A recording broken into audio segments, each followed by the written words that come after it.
Northwest for our special lunchtime conversation with bestselling author John Grisham. Books in Common is a collaboration of 3 independent bookstores in the Northwest. I'm Ariana, the owner of Country Bookshelf in Bozeman, Montana. And this event is also hosted by Paulina Springs Books in Sisters, Oregon, and Madison Books in Seattle, Washington. Thank you all for joining us. Links to buy Grisham's books from the partner stores will be in the chat throughout the event, so please visit often and buy often. We will get to as many audience questions today as we can, so please type those into the Q&A, and we'll look forward to sharing those. And then visit booksincommonnw.com for more information and to follow us on Eventbrite to register for more of our events. We are also recording this event, and it will be viewable on our YouTube channel after the event concludes. Books in Common is excited to have the opportunity to bring best-selling author John Grisham to your lunch hour today. Author of 45 books, best known for legal thrillers, Grisham has also written a novel about baseball, 7 children's mysteries, and a true crime book. Today, we're celebrating A Time for Mercy, his latest novel, the 3rd legal thriller featuring Mississippi lawyer Jake Brigance, who starred in Grisham's first novel, A Time to Kill. When he's not writing, Grisham devotes his time to charitable causes, including his Rebuild the Coast Fund, and serves on the board of the Innocence Project. He also keeps up with his greatest passion, baseball, becoming the local Little League commissioner and building 6 ball fields on his property, which are used by 26 of the local teams. This book is already a bestseller. John has been on a busy virtual event tour of independent bookstores around the country. Thank you so much for including us, John. And the reviews include these 2 great quotes from the starred book list review. A Time for Mercy isn't a whodunit. It's not even really a courtroom drama. Although, of course, Grisham delivers some seriously intense courtroom scenes. Ultimately, it's a story about a community that values its secrets more than it values the truth. And Grisham tells it with great power and style. And then the New York Times review from Sarah Lyle says, at a time when our opinions are terrifyingly polarized, Grisham reminds us that people aren't one thing or another, but composed instead in shades of gray. Thank you so much for being with us, John. I would love to hear more about the origins of A Time for Mercy. Well, thank you, Ariana. I'm delighted to be here, having a lot of fun on the virtual book tour as I bounce from town to town across America and meet a lot of great independent booksellers and a lot of fans. So thanks for having me. A Time for Mercy, as you said, is the third book featuring Jake Brigance, who we met in 1989 in A Time to Kill. And that book came out in the summer of '89 and was published by a very small, unknown publisher in New York. And it didn't sell very well. And I was sort of discouraged because of that, not about writing, but because of that type of story, the small town Southern lawyer. I wasn't sure that was going to work. I found some success later with the legal thrillers and decided to keep writing those for a while. But I always had in the back of my mind another story involving Jake and his friends and the local people that you meet in A Time to Kill and Sycamore Road and A Time for Mercy. 24 years went by. And in 2013, I published Sycamore Road, which was Jake again in a courtroom, although it was a civil case, not a criminal case. And he is successful once again. Yeah, the reader hangs out with his sidekicks, his family, the local characters. And when Sycamore Road came out, we were surprised at Jake's popularity. We thought he was a popular guy, but the readers really reacted strongly to Jake with Sycamore Road. And so I vowed that I would not go 24 more years without bringing Jake back.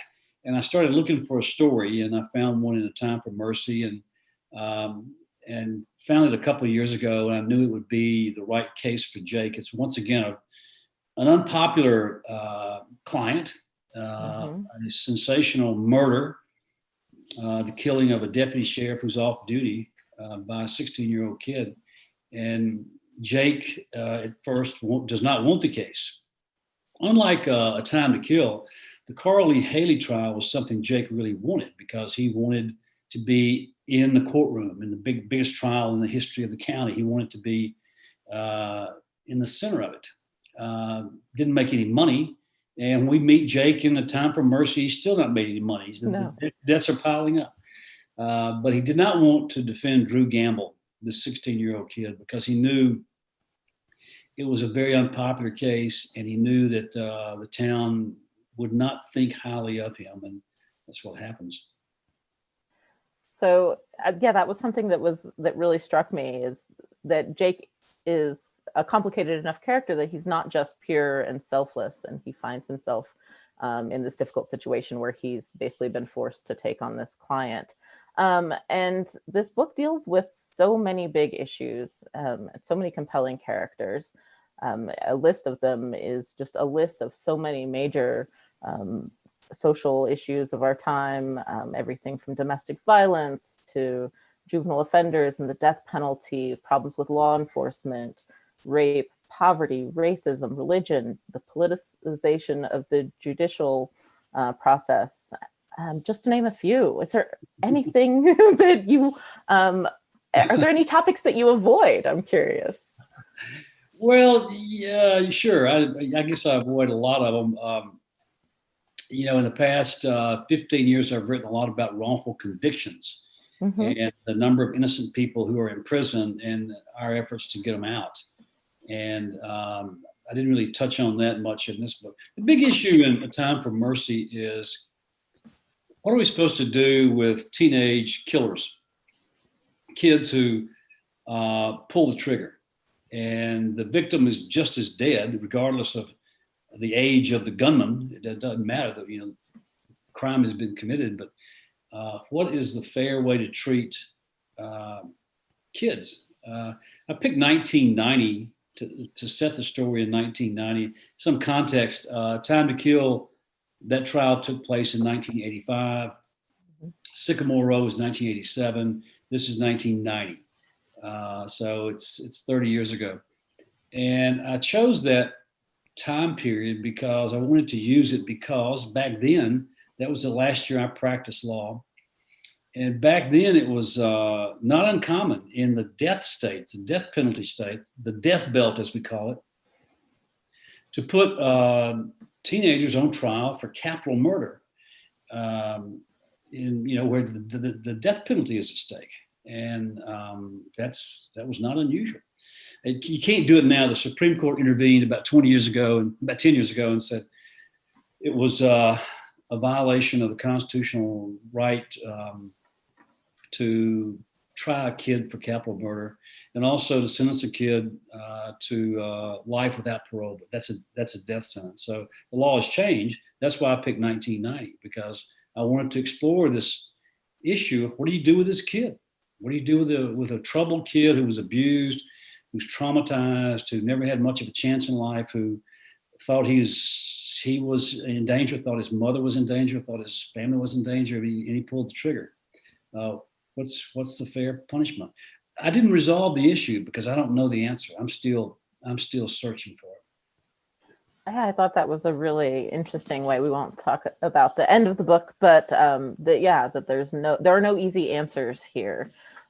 So setting the book in 1990, 30 years ago, what were there things that you did to put yourself back in that time period to help you be able to write that time period so vividly? Yeah, it was before the internet. It was pre-digital. It was there were a couple times when Jake was about to fire off an email, and I caught myself saying, oh, no, this is before email. We never heard of email in 1990. One time he had a cell phone in his pocket, and I stopped. So wait a minute, we didn't carry cell phones back in 1990. We had car phones. They were coming into vogue, and maybe some of the first generation of the small telephones, but not not a supercomputer in your pocket. But yeah, I had to adjust to the technology, but that was not that difficult. It actually made me kind of nostalgic for 1990, when we thought we had the best of everything. Then we thought we were, modern and advanced technologically, and we thought so, but we had no idea what was coming with the digital age that we've been dealing with now for 25 years. So it wasn't much of a challenge, but again, the main reason was I don't want Jake to age as fast as I'm aging. We started together in 1985 when I started writing the book. He and I were the same age, and Time to Kill is very autobiographical because I was living that life. I was that small town lawyer who was struggling to get ahead with a young family and a lot of bills. Idealistic, ambitious, wanting the attention of a big trial. Yeah, that was me. That was my dream way back then, was to be a big courtroom lawyer. And so it was very autobiographical. But I'm aging faster than Jake. In A Time for Mercy, I think Jake is 37 years old. So I passed him. But I'll bring him back again one of these days. He'll be a bit older. Well, he's a character we sure like spending time with. And also in that time period, there's just such and probably still now too, but just because of the lack of so much digital interference, you really feel the power of the community in your books. And in this one, there are all these pockets of the community that you explore. Does Clanton kind of live in your brain in a way? Are there places in Clanton that are really dear to you? That's where I'm from. I mean, that's my background. That's my family background. That's a small, tight-knit community in the Deep South, and where everything revolves around the church. Certainly, when I was a kid, not as much so now. But I mean, the courtroom stuff, the courthouse stuff, the clerks, the lawyers, the sheriffs and deputies, judges. That was my life. I mean, I did that daily. The history of the region, the culture, from music to food to customs, that's just kind of that's where I'm from. And so it's easy. It's much easier for me to write stories set in Clanton because, again, that's kind of my DNA. And also those characters, I've gotten so attached to those characters now. Jake's friends and enemies and the people around the square, that it's really a delight to go back there and revisit Clanton with Jake. There are so many great characters. Portia was one I was really glad to spend some time with. Is she one that you think that we'll get to spend some more time with at some point? Definitely. She's a big story. I'm not sure if she's going to be a book, but she'll be back. We met her briefly in Sycamore Row. She's the daughter of Letty Lane, this black lady who inherited a bunch of money under a guy's will. It was a will contest, and Jake had to go fight for the estate and to uphold the will. She's back now as Jake's law clerk or researcher or, excuse me. And she's leaving to go to law school at Ole Miss. And her goal is to come back to Clanton, her hometown, and open an office and be the first African-American female lawyer in Clanton. And Jake's going to help her. He's already helped her. He's basically promised her a job when she comes back. So I think she could be a very rich character in a future novel. Yeah, I would look forward to hearing that. And you have so much sympathy for your characters too. I really love how with all their problems or foibles, with their good sides and their bad sides, you find such sympathy for them. And so many of the characters, especially in this book, so Josie is the mother of Drew, the teenage boy, and then there's his sister Kira, and the three of them are really deeply affected by poverty. And I know that you also grew up with that as part of your family background. But I really appreciate how you portray these characters with the sympathy that shows the deep ripples that any event in a household or lack of household affected by poverty, that everything has ripples that just continue to cause problems. Why is it important for you to tell these stories and to have characters that are so affected? Because where you have suffering and tragedy and misery, we have great fiction. And that's one reason so many writers, I think, come from the South, is because of its tortured history and the amount of suffering that has occurred down here, and conflict and injustice. All those bad things create compelling stories, not always uplifting stories, but certainly readable stories, stories we want to know about. I love the character of Josie. I did not think I would love her as much as I did by the time I got finished, but she's 32 years old. Drew is 16, her son, and he pulled the trigger. Kira is 14, and they've had a horrible life together. She's been in prison twice. She's made bad decisions, and she admits them, and she wishes she could change things. The kids have lived in foster homes and orphanages, homeless, in cars, in campers.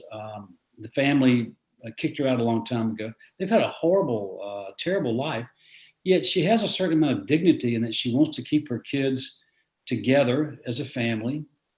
One reason she moved in with Stuart Cofer, the deputy sheriff, who's the victim of the crime, is because, she's kind of a cute girl. Josie is 32 years old, hard life, but, likes bars and hanging out, says she does. And she was looking for a place to live. And Cofer happened to have a house that he owned and living there by himself. So she was quick to move in with her kids. It was a disaster from day one. Cofer, as she found out quickly, has a very, very dark side. He was a deputy sheriff, a professional policeman, but one with a very ugly side. And the violence started immediately, and the drinking. And so the family has endured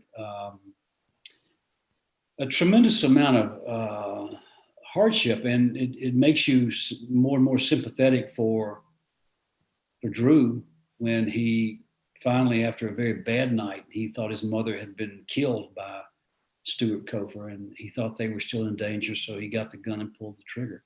And this all plays out in the courtroom months later. This is the first chapter, by the way. It's not a mystery. There's no mystery here, okay? You know who got killed, and you know who pulled the trigger. So I take that away from you from the very beginning. That's not what the book is about. The book is about the pursuit of justice.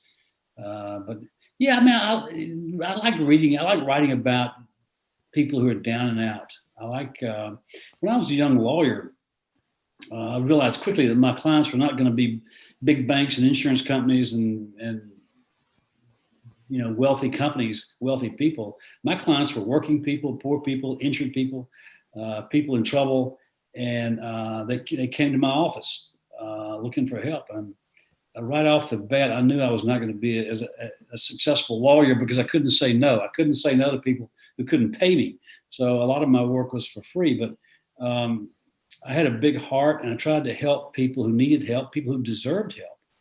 And that really shaped, I think, me as a lawyer, as a person, and as a writer. It's a tremendous sympathy for little people who have no advocate. Absolutely. In A Time to Kill, actually, I think Lucien at one point tells Jake that in effect, as a lawyer, he can change the world for the better, one case at a time. And I think that as a bookseller, we believe that our work of putting books in people's hands does that, but also yours, writing stories. What effect do you think your books have had on the world? It's impossible for me to gauge the effect, because I think a lot of people who are moved by a book or one of my books or somebody else's books, you never really know it. They may feel differently about the death penalty, or about someone who has been wrongfully convicted, or about the abuse of power by prosecutors or by judges, or they may feel differently about judicial elections or mass incarceration, or all these problems that I write about. I keep it in perspective in that first, always it's the desire to entertain. This is popular fiction. It's hopefully it's a high quality of commercial fiction. That's what I aspire to write.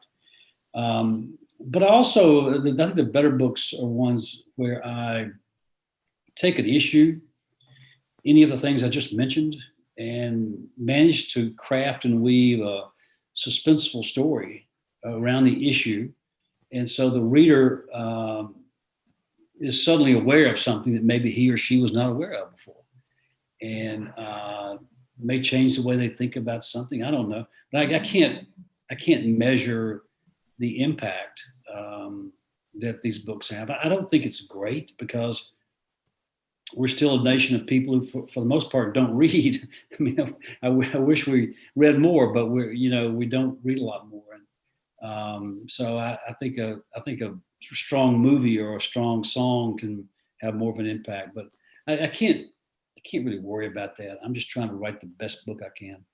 Well, I think they have had a great impact. And I know that even just in the process of researching and writing, so for example, your personal stance on capital punishment changed. And I'm wondering, and that of course is also an important issue in this book, but particularly for minors in this book.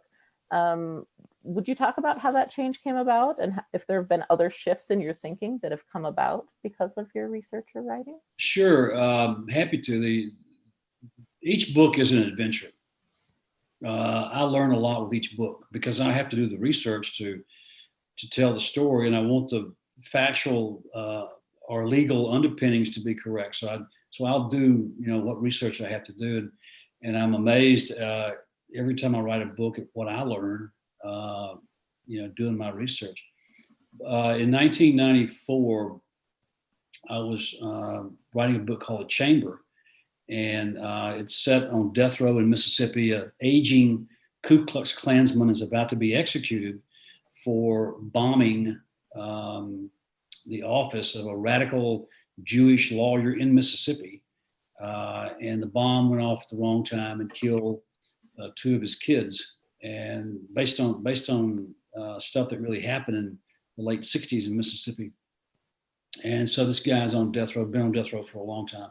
And finally his days are numbered, and he has a date, the execution date, to be strapped into a chair in the gas chamber.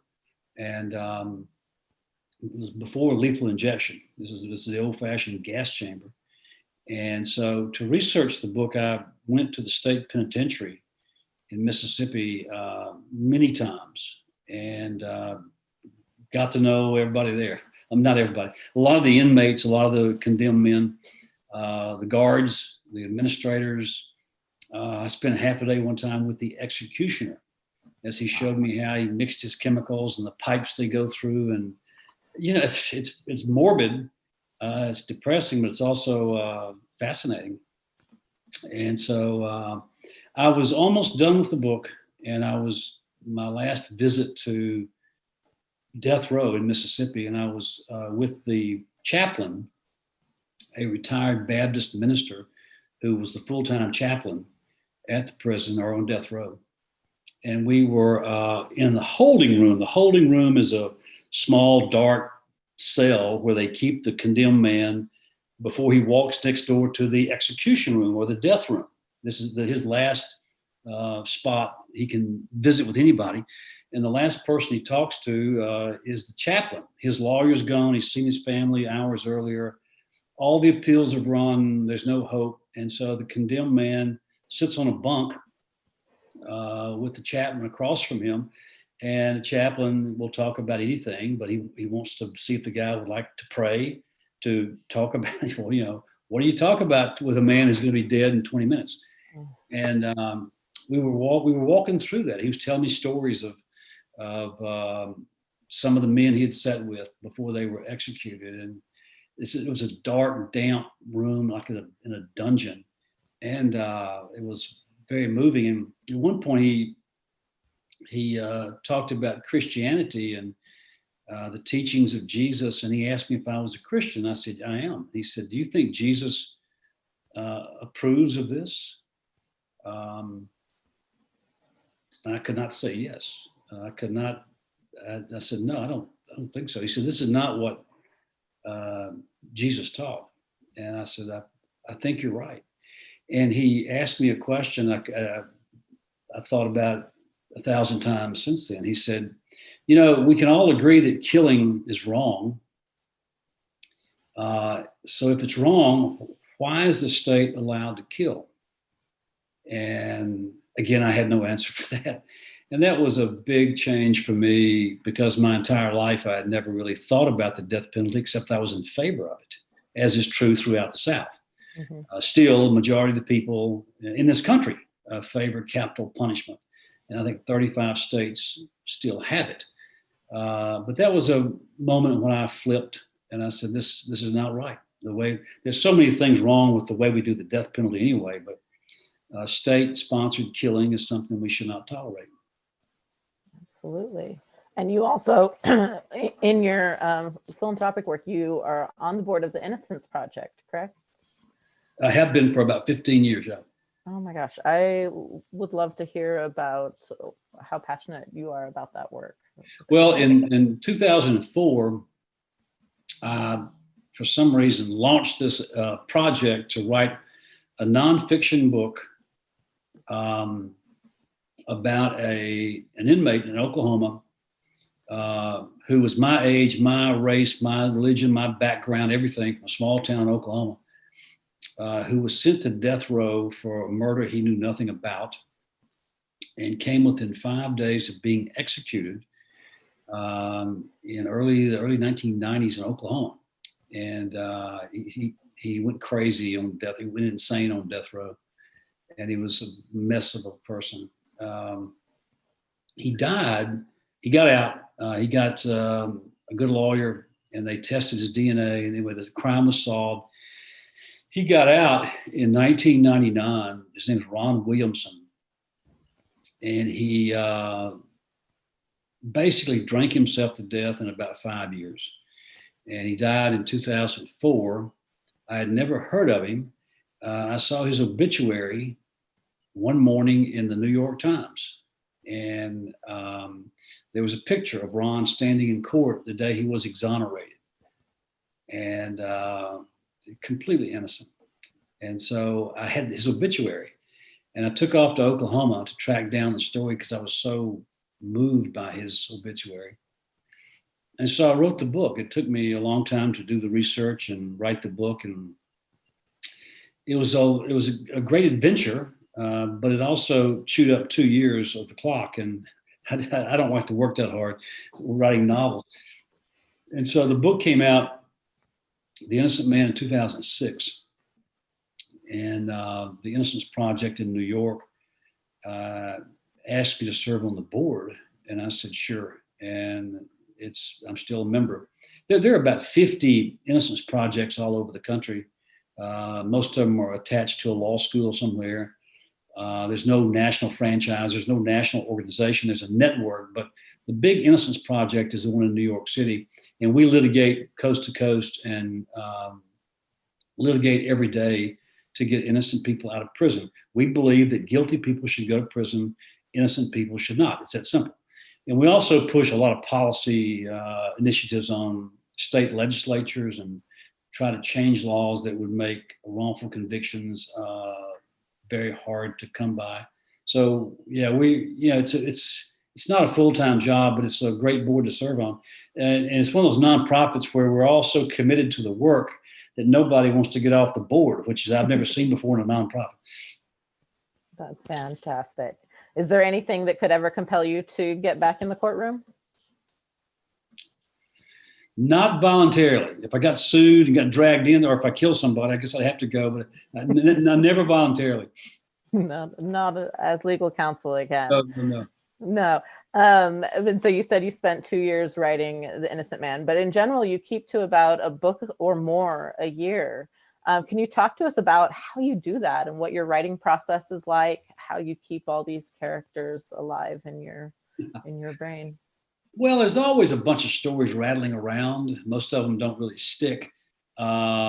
But I'll hear a good story or read about a trial or a law firm or a Supreme Court case or something, that piques my interest because I love the law. That's where my interests are, and so I'll find a good idea, maybe change some facts, make it nice and fictional, and then I'll start playing around with the outline. How would I start this story? How would I end this story? And that's a process that may go on for a year or a month. And so there are always 2 or 3 really good ideas percolating. Most of them don't work. Over time, they just kind of go away. The really great ones stick, and I'll think about, okay, if I did this, if I did that, I've got to make sure it's fictional and nobody's going to get upset. So it's just a process.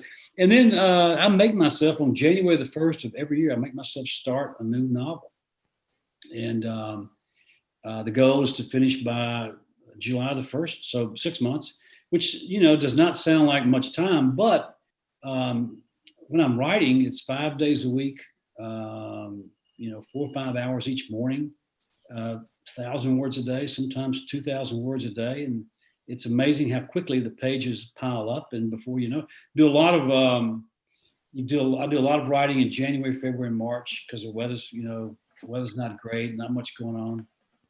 And I turned the book in around July the 1st, and then go through 6 weeks of editing, just continually polishing and fixing and cutting and the usual stuff that's really not any fun, but it's crucial. It has to be done. It's crucial to the process. And then I'll take off a couple of weeks, and by Labor Day, I'm usually bored and looking for something else to write. So that's kind of my process.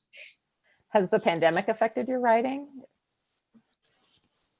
Yeah. Maybe in a good way, maybe in a bad way. Like I said, I write a lot in January, February, and March, and I was really making progress with The Time for Mercy. And then, middle of March, suddenly we're locked down, and I couldn't go anywhere. I had 2 or 3 book festivals to go to, and some travel, and then, so we can't go anywhere. All I could do was stay at home and write. So the book got thicker and thicker and thicker. I think that's the biggest book I've written. Which I'm not proud of. I don't like to read books that are 500 pages long unless they're really, really good. I prefer 350 so I can read more of them. And that's kind of what I like to write, is around 350, 400. So the pandemic had that positive effect on the writing, I guess. And then I published Camino Winds in April, and did the first ever virtual book tour. That was kind of fun. So yeah, there's some good to come from this. Well, we're grateful to have you here with us in Montana, which you probably wouldn't have come to Montana during our snowy, cold fall that we're having. I've been there in July. It's beautiful. It is beautiful. It's beautiful all year round, but July is pretty lovely. So I have a couple questions from people who are in the audience today. One person wants to know, is there a protagonist that you like the least? Not necessarily in this book, but in any of your books. Gosh, I'm not sure I've been asked that question before. I have to like them a lot. I have to love the story and love the characters to get finished with it. Like I couldn't spend 6 months every day with people I don't like. That's why Jake is so easy to write, because I understand Jake. There were 3 judges in a book called The Brethren, and all 3 of them were in prison. Can you imagine 3 judges together in prison? And they had this horrible scam going,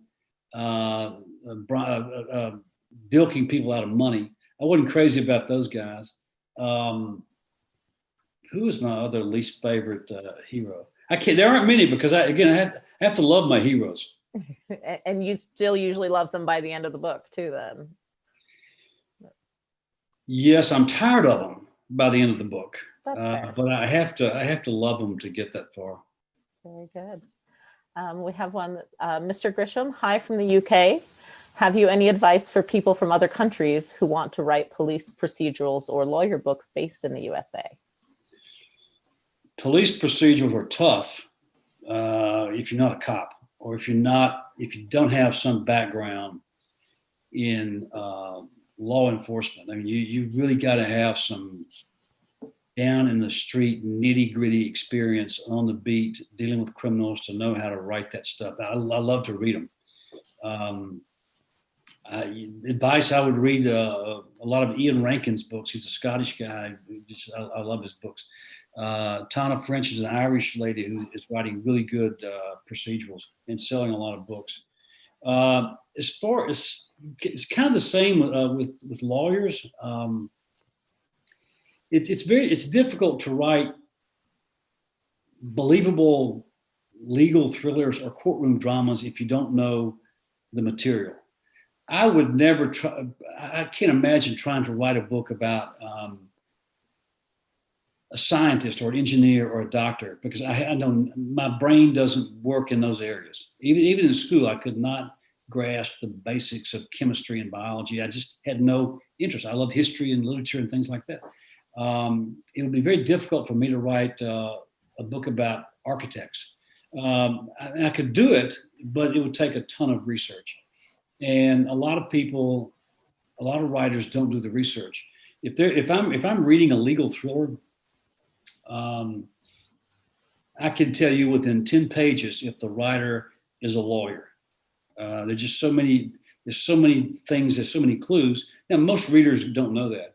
But if I wanted to write about lawyers or write legal thrillers, first of all, I would read those types of books. But you've got to get inside a law firm or a law practice and learn the nitty gritty, the slang, the dialogue, the procedures, and your great writers do that. Your great writers can write about anything because they go there and they live it and they get involved, and that's what it takes to be believable. Very good. And speaking of your love for literature, and you mentioned Tana French and Ian Rankin, two amazing authors. What other authors are important to you, both in forming the writer that you are and that you just enjoy reading? Well, one of yours, Mr. James Lee Burke, Montana, is one of my all-time favorites, the Robichaux novels set in South Louisiana. I started reading him 25 years ago, and did a Zoom a few weeks ago. I've never met him. We've met through Zoom. A writer I am really enjoying these days is a guy named Ben Mcintyre. He's a British guy who writes nonfiction, and he writes about World War II, espionage, spies, Nazis, Russians, and the books read like novels. He does great research, and he is a really gifted writer, and the books are just a lot of fun to read. I'm kind of splurging on his books. He's got one out now called Agent Sonia, who I think is about a Russian spy. I just bought it. I haven't read it yet, but look forward to that. So yes, been reading a lot of Ben Mcintyre. Who else? I enjoy the other lawyers. Scott Turow has always been a favorite of mine. Scott really had an impact on me in 1987 when he published Presumed Innocent, his first book that really just sort of electrified the genre of the legal thriller, the courtroom drama. And Scott knows the courtroom very well, and he wrote this really wonderful book, Presumed Innocent, and it was a monster hit in the summer of 1987.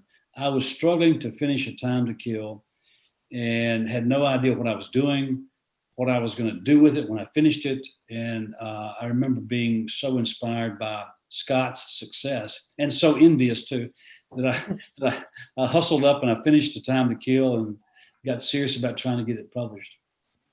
Very good. Gail asks, she says, I'm about 3/4 of the way through The Client. and haven't found any character to really like. Am I missing something? You gotta like Reggie, the Susan Sarandon character, the lawyer in Memphis who is struggling to make a living, and she doesn't pick her client. Mark Sway, the little kid, picks her because he needs a lawyer. He's seen something terrible, and he tracks her down and refuses to leave her office, and so I think she's a good character. His mom is a good character. She's a trailer park girl with not many breaks in the world, but she's trying to keep her family together. I can't remember a lot of those characters. That book was That's been a while. 1993, so I can't. 27 years. I can't remember all of them. You're impressing me with your recall as it is. But hopefully now Gail will go back and finish the book and have some more characters to pay attention to. Amy asks, she says, you have written environmental legal books, environmental/legal books. Do you have a preference for which type of law you like to write about? Well, the environmental stuff is often irresistible because of the damage, the destruction that we see around the world in areas that are not regulated, in areas where there is no strong judicial system to deal with polluters. And the destruction here is incredible because we do have strong regulation and a strong court system that should deal with these people. But I'm astonished at cases that happen here, still happen, with chemical spills and waste dumps and mountaintop removal down in Appalachia, the coal country. I wrote about that in Gray Mountain. Yeah, the environmental stuff, I'll go back there. I'm fascinated by the disappearing marshlands in South Louisiana. They're disappearing every day because of pipelines and oil companies. And I wrote about that in the Pelican Brief in 1992 when I had no idea what I was doing. I enjoy those stories. I enjoy the wrongful conviction cases. Just fascinate me because they are so, from a storytelling point of view, they're so compelling because of the tragedy involved and the injustice and the loss of life and money and time I'll go back to the death penalty. Is still fascinating. I'll keep going back to some of those stories.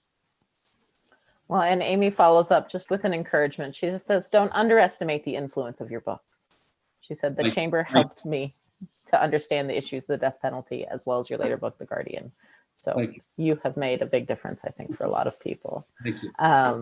And we are running close to the end of our time. I am so grateful to have had the opportunity to speak with you today, John. And I want to encourage everyone to please go to the link in the chat and select your favorite partnering store, Paulina Springs Books in Sisters, Oregon, Madison Books in Seattle, Washington, or Country Bookshelf here in Bozeman, Montana, to get your copy of A Time for Mercy and all of John's other wonderful books. John, thank you so much for being with us today. Thank you for having me. I enjoyed it. We'll do it again sometime. I would love that. Bye-bye. Thanks. Bye.